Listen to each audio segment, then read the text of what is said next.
Yengbir Bambo, Army Running Practice Center, Hakumaki Taram, Oxapulina, Kakunus Utsari. Youth singing from the Kirkumam Kangan Madudi, not live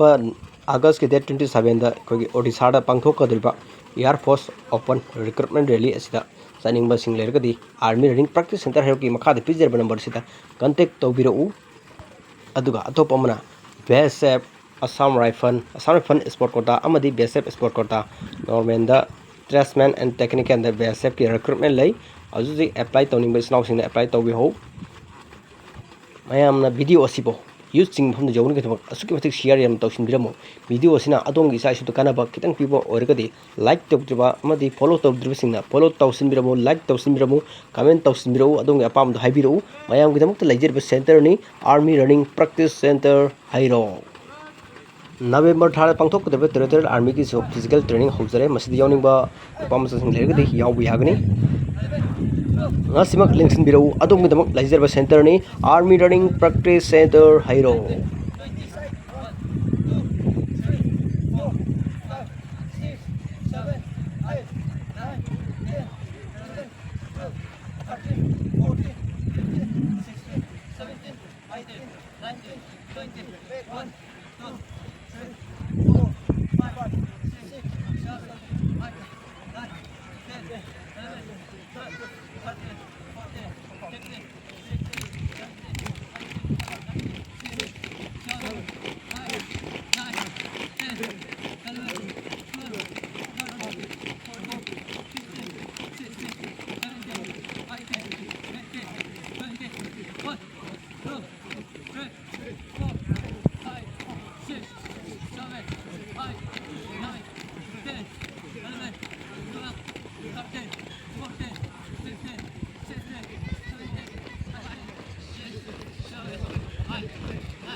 ไม่มี